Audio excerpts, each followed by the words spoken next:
Channel पर हार्दिक स्वागत है। आज मैं देखिए जो आपके सामने ये एक न्यूज़ आया हुआ है, ये बिहार सरकार का शिक्षा विभाग का अधिसूचना जारी किया गया है। इसमें जो है शैक्षणिक योग्यता जो 6 से 8 वाले में थी, उसमें थोड़ा-सा बदलाव किया गया। बदलाव क्या है? अच्छा ही किया गया है। पहले जो था वो तो है ही, उसके साथ ही नए 2-3 पॉइंट्स को जोड़ा गया है, जो कि आपको जानना बहुत ही ज़रूरी है।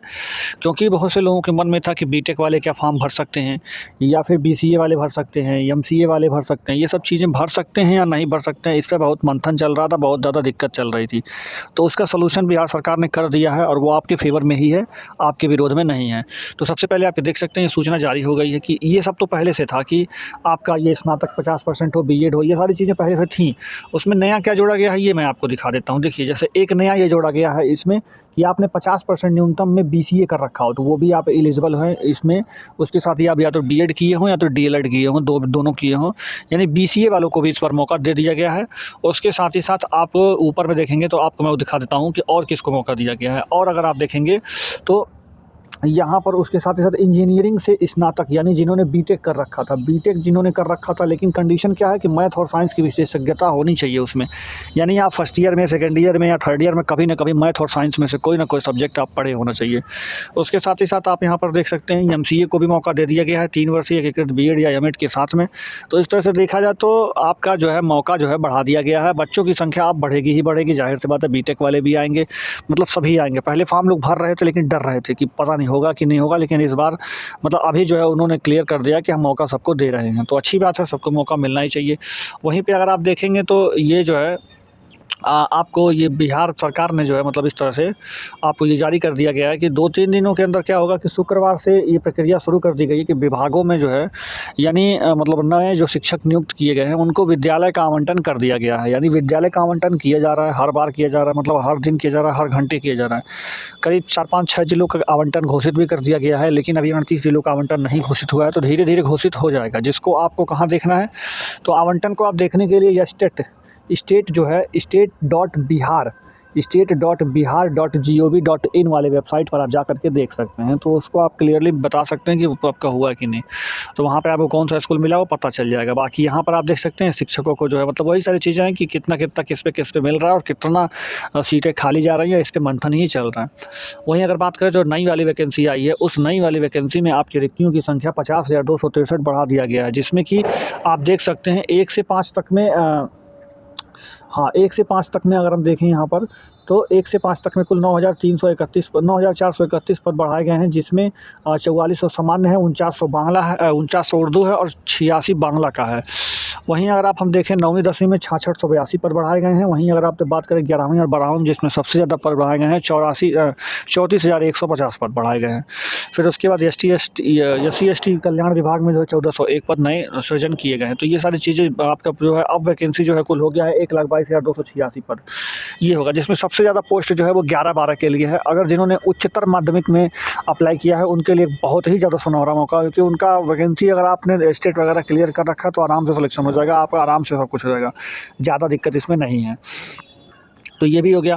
फिर उसके बाद इसमें जो है कुछ जो मतलब ये था कि बहुत सारे लोग जो नए शिक्षक भर्ती हुए हैं वो लोग धरना वगैरह देने की बात कर रहे हैं कि मेरा डॉक्यूमेंट्स, मेरा ये मेरा वो। तो उनको जो है मतलब धरना नहीं देना है, क्योंकि वो जो है आप शिक्षक बन चुके हैं, आपको नियुक्ति पत्र मिल चुका है। तो अब आप इन सब कार्यों में विलिप्त नहीं हो सकते। जैसे कि इन्होंने यहाँ पर देख सकते हैं श्रीमती बबीता चौरसिया जी के विरुद्ध कार्यवाही की गई है, जो बिहार लोक सेवा चयन आयोग के सूचित किया जा रहा है। इस मंशा के साथ सूचित किया जा रहा है कि आप किसी भी प्रकार की ऐसी गतिविधि या सीधे या अप्रत्यक्ष तौर पर न जुड़े जिनसे अध्यापक औपबंधन नियुक्ति को रद्द किया जा सकता है। यानी अगर आप जो मतलब ये जो धरना प्रदर्शन वगैरह आंदोलन वगैरह आप कर रहे हैं, तो इस तरह का अगर आप काम करते हैं तो आपकी जो नियुक्ति है उसको रद्द कर देंगे ये लोग। ऐसा इन्होंने इनके बिहार सरकार का जो है प्रेस विज्ञप्ति में इन्होंने दे दिया है। तो ऐसा मत करें आप लोग। जिन लोगों को मिल गया वो लोग तो कम से कम ना ही करें। बाकी आपको मैं दिखा दूं कि कितना वैकेंट पोस्ट है, ये मैं आपको बताना चाहता हूँ। जैसे देखिए जो सेकंड मेरिट लिस्ट वाली बात है, अब यहाँ से बात करते हैं कि सेकंड मेरिट लिस्ट वाली बात में कितना दम है और क्या मतलब उसकी सच्चाई है, कितने सीटों पर आएगा, कैसे आएगा। मैंने एग्जाम्पल के तौर पर आपको 3 डिस्ट्रिक्ट लिया है, एक शिवहर है, एक शेखपुरा है और एक वैशाली है। एग्जाम्पल के तौर पर मैंने 3 डिस्ट्रिक्ट लिया क्योंकि अभी ज़्यादा डिस्ट्रिक्ट का आया नहीं है।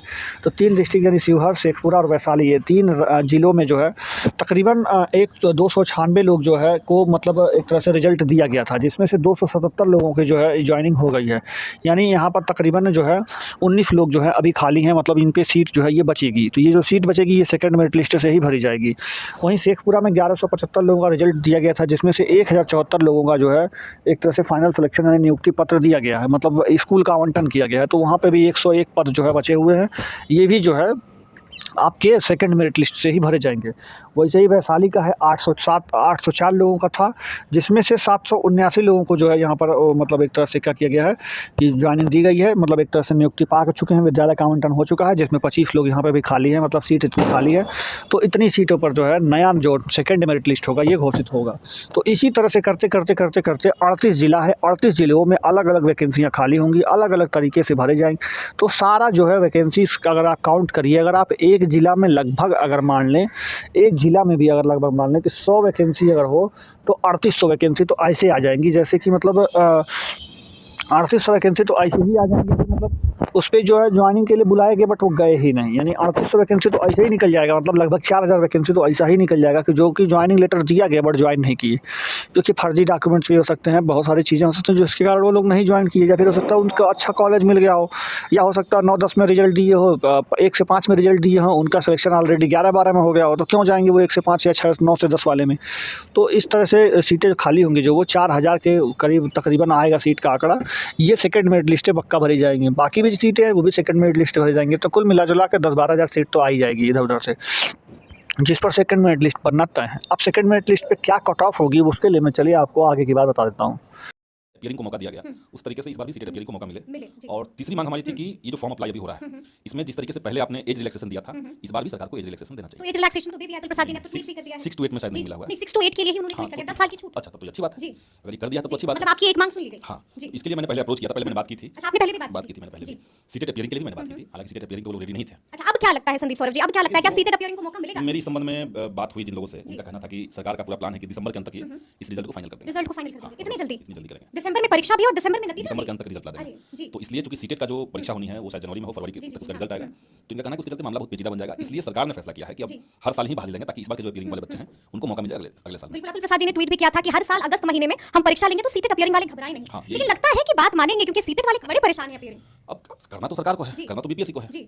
और उनकी मुद्दे को, सीटेट अपीयरिंग वाले मुद्दे को तो हम मैंने पहली बार सदन में नहीं कह रहे हैं, सदन शुरू होने से पहले भी मैंने अप्रोच किया था। पहले भी आपने approach किया था, जी। लेकिन उस समय हुआ कि देखते हैं, लेकिन फाइनली इन लोगों ने तय करके बताया हमको कि नहीं हो सकता है। नहीं हो सकता है, मतलब अब इस बात पर मुहर लग गई है। एक तरह से कह सकते हैं, लेकिन प्रयास तो हमने इसलिए आखिरी दिन में मैंने उठाया था, बिल्कुल, जी। और मैंने इसलिए कल जो सदन अंतिम था मैं ये जानता था कि सरकार ये कह रही है, लेकिन तभी मैंने सदन में दिया तभी कि आपने बात रखी। तभी मैंने कहा कि आप सीटेट अपीयरिंग को मौका दीजिए। मौका दीजिए। अच्छा, कल जब आज शीतकालीन सत्र का आखिरी दिन था, जब आपने कई मांगे उठाई, तो क्या सहमति जताई लोगों ने, मतलब बाकी मांगों को लेकर भी क्या कुछ लगता है कि बात बनी संदीप सौरभ अब जी? ये कह नहीं सकते, देखिए जो मैंने मुद्दा उठाया वो शून्यकाल में उठाया है, हाँ। और वो जाएगा भी डिपार्टमेंट के पास। बिल्कुल, हाँ। तो मेरे ख्याल से देखिए ये तो इस तरह का मसला नहीं है कि आप लंबे समय तक कोई रोड का निर्माण करवाना है कि आप डाल भी सकते हैं। बिल्कुल। आपको अगर मौका देना है तो तुरंत तुरंत देना देना होगा, जी। होगा। अगर आपको सीटेट ये वाला तो हो गया, रिलैक्सेशन वाला तो बहुत बढ़िया जी। है। और ये जो बच्चे हैं, जो अभ्यर्थी हैं, महिला अभ्यर्थी हैं, जो महिलाएं हैं उसमें, जो दिव्यांग हैं, उनको भी जिला मौका मिले, ये भी जल्दी कर ये भी दीजिए। जल्दी, बिल्कुल। तो इसलिए मेरे ख्याल से लेटर चला जाएगा जल्दी से ही, और फिर हम अप्रोच करेंगे कि उस पर अमल किया जाए, जितना संभव हो सके उतना हम कोशिश मतलब करेंगे। आप लगे रहेंगे इस मुद्दे को कोशिश कर रहे हैं, कोशिश करने से ही कुछ चीजें निकली बिल्कुल, जी। हैं। एज रिलैक्सेशन वाला अगर हुआ, जो आप कह रही हैं, मुझे तो अभी तक खबर नहीं थी इसकी। अगर ये हो गया तो अच्छी बात है। अच्छा, ये भी हम जानना चाहेंगे कि क्या नियोजित शिक्षकों का मुद्दा भी उठाया गया, क्योंकि आप लगातार ये भी मांग कर रहे थे कि नियोजित शिक्षकों को बिना शर्त राज्यकर्मी का दर्जा देखिए, मिले। नियोजित शिक्षकों का जो मैंने सरकार को लिख के पहले दिया था, सदन से पहले दिया था, और उसमें हमने यही कहा था कि कोई अलग से कैटेगरी मत बनाइए, और मेरे ख्याल से वो एक्सेप्ट होगा। एक्सेप्ट होगा? हाँ, ये जो विशिष्ट शिक्षक नियमावली लाकर जी, कोई जी, अलग ये जो नाम दे दिया गया है विशिष्ट। हाँ, तो इस पर मेरी आपत्ति थी, मैंने आपत्ति जी, दर्ज की आपने, थी हाँ। मैंने, और मेरे ख्याल से यही शिक्षा विभाग की तरफ से सरकार के पास लेटर भी गया हुआ है, जी, जी। और इस पर विचार चल रहा है। विचार चल रहा है, लेकिन आपको मालूम है कि दिसंबर महीने में परीक्षा भी होने वाली है, जो मामूली सी परीक्षा है, सक्षमता परीक्षा, जिसको मुख्यमंत्री ने मामूली परीक्षा बताई, वो दिसंबर में होने वाली है। हाँ, वो परीक्षा, देखिए परीक्षा को लेकर के सरकार का कहना है कि ये लेंगे। लेकिन आपने तो ये भी मांग रखी थी बिना है, शर्त। हमने मांग रखी है, आप मांग रखते हैं बड़ा, हो सकता है कि उसमें सरकार कुछ कटौती करे, या उनका कुछ तर्क है कि भाई आप एक पद पर थे, आप नियोजित थे, आपको राज्यकर्मी में ला रहे हैं, तो बीच में कोई क्राइटेरिया अगर हम फिक्स नहीं करेंगे तो मामला लीगल फंस जाएगा। ये कहना है वित्त मंत्री, जो पहले शिक्षा मंत्री भी थे, विजय चौधरी विजय चौधरी जी का कहना है। तो अगर ये कहना है तो हमने कहा था कि तभी आप उसको सक्षमता परीक्षा के बजाय डिपार्टमेंटल परीक्षा कहिए। तो ये बात पे चर्चा चल रही है, क्या उनको करना है, हमने तो मांग रख दी। और विशिष्ट शिक्षक में मेरी बहुत आपत्ति थी, मैंने कहा था कि एक समान शिक्षक, हाँ, एक समान शिक्षक कीजिए। पहले से ही आपके पास विशेष शिक्षक है तो विशेष शिक्षक अलग है, विशिष्ट शिक्षक अलग है, तो ये शब्दों के साथ खिलवाड़ जो है वो सरकार बंद करे। तो ये सारी बातें कही गई है, और इसमें मेरे ख्याल से जल्दी ही आने वाला है। जल्दी ही आने वाला है। अच्छा, एक आखिरी सवाल आपसे पूछेंगे कि अब तो बीपीएससी टीआरई 2.0 भी आ गया है, लेकिन बीपीएससी टीआरई 1.0 को लेकर विवाद अब भी थमा नहीं है। अब भी लोग कह रहे हैं गड़बड़ी हुई है, अब भी कह रहे हैं फर्जीवाड़ा है, हम लगातार देख रहे हैं कि एक्शंस भी हो रहे हैं, काम चल रहा है, लेकिन पूरी तरह से जो है विवाद थमा नहीं है। हमने उसमें एक तारांकित प्रश्न दिया था, जी, जी। और हमने उसमें 2-3 मांगे की थी। एक तो हमने मांग की थी कि जो छात्रों का कंप्लेन कई तरह के आ रहे हैं, बिल्कुल जी। किसी के रिजल्ट को लेकर के कहीं पे कई सारी शिकायतें, तो उस शिकायतों को एड्रेस किया जाए। दूसरा हमने उसमें मांग रखा था कि जो नियोजित शिक्षक हैं उनको आप नए पदों पर मत लीजिए, उनके पुराने पदों को ही समाहित कर लिया जाए। तो और नए पदों पे सिर्फ टीचर्स को रखा जाए, जो नए अभ्यर्थी हैं, फ्रेश लोगों को रखा जाए। तो और इसके बाद जो सीटें खाली हैं, जो मिनिमम एलिजिबिलिटी क्राइटेरिया को क्रॉस कर चुके हैं लोग, तो खाली पदों पर सेकंड लिस्ट लाया जाए। सेकंड लिस्ट लाया जाए। तो ये हमने मांग रखी लेकिन है। अब तो खाली पदों को लेकर भी अतुल प्रसाद जी ने एक ट्वीट कर दिया है बड़ा साफ साफ कह दिया है कि जो पद खाली हुए हैं उसको बीपीएससी टीआरई 2.0 में भर दिया जाएगा, यानी कि अब बीपीएससी टीआरई 2.0 के जो पूरे पद है वो 1 लाख कुछ हो अब गए। देखिए सरकार कुछ कहेगी, बीपीएससी कुछ कहेगा, तो हम तो कुछ कह नहीं सकते हैं। सरकार ने जो जवाब दिया, मेरे स्पष्ट का लिखित प्रश्न का लिखित जवाब है। अच्छा, तो आपको उसमें जवाब मिल गया? जवाब मिला, जी। मैंने जवाब पब्लिक में भी डाला है। हाँ। तो उस जवाब में तो कहा गया है कि सरकार जो है वो सेकंड लिस्ट लाने पर विचार कर रही है। ये साफ साफ जवाब दे दिया गया है साफ साफ जवाब दिया हुआ है। मतलब आप ये कह रहे हैं कि सेकंड लिस्ट आएगी, लोग जो है वो निराश ये हैं। शिक्षा विभाग कह रही है। ये शिक्षा विभाग अब शिक्षा विभाग कुछ और कहे, बीपीएससी कुछ और ट्वीट कर दे, जी, जी। तो इसमें अब हम लोग क्या करेंगे? क्या करेंगे, लेकिन एक उम्मीद की किरण है आपकी तरफ से क्योंकि अभी भी चीजें फाइनल नहीं है। क्योंकि कई सारे लोग को आपने गलत तरीके से बिना डॉक्यूमेंट वेरिफिकेशन से ले लिया, तो आपकी गलती है। उसके चलते जो मिनिमम कट ऑफ को पार किए हुए लोग हैं, उनकी तो गलती नहीं कि उनको आपने छांट दिया है। तो इसलिए इस पे सेकंड लिस्ट पर विचार करना चाहिए। या तो आप शुरुआत में इस तरह से करते कि गड़बड़ियां नहीं होती। जी, जी, जी। वो नियोजित शिक्षकों को समाहित करने के लिए नहीं तैयार थे उस आंसर में, लेकिन उनका कुल मिलाकर कहना था कि जो पद खाली है उसके लिए सेकंड लिस्ट लाने की। सेकंड लिस्ट आएगी। तो फ्रेंड्स, आपने वीडियो देख लिया होगा। वीडियो देखने से आपको एक चीज़ तो क्लियर हो गई होगी, ये कि आपकी जो सेकंड मेरिट लिस्ट है वो पक्का आने वाली है। यानी सेकंड मेरिट लिस्ट की बात विधानसभा में हुई थी, जहाँ पे उन्होंने बोला है कि आपकी सेकंड मेरिट लिस्ट जो है वो पक्का आएगी। ये बात हो गई पहली नंबर, जो कि कंफर्म हो गई कि सेकंड मेरिट लिस्ट आएगी और जल्द ही आने वाली है। दूसरी बात आपका ये देख सकते हैं आपकी स्क्रीन पर जो मैं आपको दिखा रहा हूँ, कार्यालय जिला शिक्षा पदाधिकारी पूर्वी चंपारण मोतिहारी। इसमें क्या निकला हुआ है कि आपको सभी अनुमंडल मुख्यालयों के प्रधानाचार्य, प्रधानाध्यापक, प्रधान प्रभारी, प्रभारी और महाविद्यालय, इंटर कॉलेज, 10+2 निजी विद्यालय पूर्वी चंपारण मोतिहारी को ये बात भेजी गई है। किस संबंध में भेजा गया? तो संबंध उनका ये था कि आप देख सकते हैं, यहाँ पर आप देख सकते हैं किस संबंध में। तो उपयुक्त विषय का अनुपालन क्या करना था कि इसमें एक प्रतियोगिता परीक्षा, यानी जो अपना ये मतलब अध्यापक वाला, देखिए, विद्यालय अध्यापकों के पदों पर नियुक्ति की अनुशंसा हेतु निर्धारित लिखित वस्तुनिष्ठ परीक्षा प्रतियोगिता संचालन हेतु सूचना अनुसार दिनांक 7/12/2023 से 10/12/2023 तक का जो है इनका प्लानिंग है।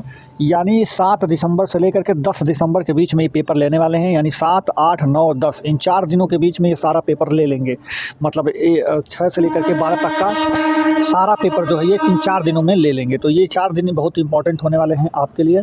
और इस बात से ये नोटिस से, हाँ तो फ्रेंड्स, इस नोटिस से ये कंफर्म हो चुका है कि अब आपका जो पेपर है वो पेपर तो आपका 7 दिसंबर से 10 दिसंबर के बीच ही होगा। बहुत लोग बोल रहे थे कि पेपर का डेट बढ़ जाएगा, फरवरी में पेपर होगा तो जनवरी में पेपर होगा। बहुत भ्रामित खबर फैलाया जा रहा था यूट्यूब पर, लेकिन अतुल प्रसाद ने इस बात को तय कर दिया है कि अब आपका पेपर जो है वो 7 दिसंबर से 10 दिसंबर के बीच ही होगा। तो आप लोग कोई लापरवाही ना बरतें पढ़ाई करने में, या फिर जो भी आपका सिलेबस है उसको कंप्लीट कर ही लें आप, क्योंकि आपका इससे पेपर अडिग नहीं होने वाला है। 7 से 10 पर ही आपका पेपर कंप्लीट हो जाएगा। भले ही फॉर्म आपके 25 तारीख तक भरे जाएंगे, लेकिन आपका 7 तारीख को ही पेपर होना है। ये दूसरी बात भी इन्होंने कंफर्म कर दी। तो पहली बात, सेकंड मेरिट लिस्ट आएगी ही आएगी। दूसरी बात, आपका पेपर 7 से 10 तारीख के बीच में होना ही होना है। अब मैं जो आपका जो कट ऑफ है, जो कि जो सेकंड मेरिट लिस्ट में कितना आना चाहिए कितना नहीं आना चाहिए, उस पर मैं आपको चर्चा कर देता हूँ। जो आपके सामने स्क्रीन पर दिख रहा है ये 1 to 5 में पिछले बार का कट ऑफ है। पिछले बार का यानी अभी जो फर्स्ट मेरिट लिस्ट आई थी उसका कट ऑफ है। यहाँ पे आप देख सकते हैं। तो आपको पता भी होगा कि जनरल में 67 नंबर, वहीं फीमेल जनरल में 57 नंबर, इसी तरह से करके अलग अलग कैटेगरी में अलग अलग कट ऑफ्स आए थे। मिनिमम कट ऑफ 39 रखा गया था बहुत जगह पे, और मतलब वो मिनिमम क्वालिफाइंग मार्क्स उन्होंने मान रखा है कि 39 नंबर जिसका होगा उसको पास मान लिया गया है इसमें। तो ये सब चीज़ें थी। तो अब ये जानना है कि सेकंड मेरिट लिस्ट का कट ऑफ क्या होने का उम्मीद है। देखिए, अगर मैं बात जनरल की करूं तो आप देख सकते हैं जनरल में 67 नंबर गया था, और डेट ऑफ बर्थ भी मैटर रखता है। 1986, मतलब जितना सीनियर लोग होते हैं, जैसे कि मान लीजिए उम्र में अगर आप 28 साल के हैं और कोई एक 29 साल का है, कोई एक 30 साल का है, तो जो 30 साल का है उसको पहले नौकरी दी जाएगी, फिर 29 साल वाले को दी जाएगी, फिर 28 साल वाले को दी जाएगी। उसी हिसाब से अगर पकड़ के चलें तो 1986 पर कट ऑफ बनाया गया है 67 नंबर में। यानी 67 नंबर पाने वाले जितने भी छात्र होंगे 1986 के बाद अब 1900 किसको दिया जाएगा, 87 को दिया जाएगा, 88 को दिया जाएगा, 89 को दिया जाएगा। इसी तरह करते जो मिनिमम डेट ऑफ बर्थ होगा 1967 में उसको दिया जाएगा। फिर आएगा कट ऑफ गिर करके 67 से 66 पर, फिर 66 वाले में भी ऐसा ही किया जाएगा। जो सबसे सीनियर होगा उसको सबसे पहले, फिर उसके बाद उसको, फिर उसको, इस तरह से करते कट ऑफ बनती है। तो 67 में अभी नहीं तो कम से कम 200 से बच्चे तो और ऐसे होंगे जो 67 नंबर पाए होंगे और जिनका डेट ऑफ बर्थ 1986 के बाद का होगा। तो पहले अगर रिवाइज रिजल्ट आता है तो पहले 67 नंबर वाले में ही जिसका 67 नंबर पाया होगा और उसका सिलेक्शन नहीं हुआ होगा, तो पहले तो उनका होगा जिनका 67 नंबर लाने के बाद भी मेरिट लिस्ट में नाम नहीं है, क्योंकि उसमें 100-200 लोग ऐसे होंगे ही होंगे, क्योंकि हर कट ऑफ पर बहुत सारे डेट ऑफ बर्थ वाले बच्चे मिल जाते हैं। उसके बाद अगर हम बात करें तो ये 67 ये कट ऑफ के बाद जो है आप 66 नंबर पर आएगा, फिर 65 नंबर पर आएगा, फिर 64 आएगा, इसी तरह करते करते सेकंड मेरिट लिस्ट बनेगी। तो मेरे हिसाब से कम अगर मान लीजिए गिरेगा तो इसमें 2-3 नंबर तो गिरने का उम्मीद रहेगा ही। यानी अगर किसी का 63 से ज़्यादा नंबर आ रहा है, किसी का 63 प्लस नंबर अगर आ रहा है, तो मेरे हिसाब से वो सेकंड मेरिट लिस्ट में उसका नाम आ ही जाना चाहिए। तो 63 प्लस वालों का तो आ ही जाएगा, बाकी जनरल में। उसी तरह से अलग अलग कैटेगरी में जो है अलग अलग मार्क्स सेकंड मेरिट लिस्ट में जो है आएंगे नाम सामने उनके। लेकिन एक बात ये ध्यान रहे कि 39 नंबर जिनका भी कट ऑफ बना था उनका मतलब वही रहेगा, क्योंकि वो मिनिमम क्वालिफाइंग मार्क्स है। तो आप अगर उतना नहीं पाते हैं तो फिर आपका नहीं हो पाएगा। तो 39 से कम कट ऑफ नहीं जाएगी, 39 से ज़्यादा ही रहेगी, मतलब उतना ही रहेगा 39 तक। और जो बाकी बचता है और सब में अगर आपका कट ऑफ जो भी बना रहा होगा आपकी कैटेगरी में, उसमें 2-3 नंबर तक कट ऑफ गिरने की उम्मीद रहेगी। बाकी जो सेकंड मेरिट लिस्ट है वो जल्द ही जारी होने वाली है, 1 से 2 दिनों के अंदर में।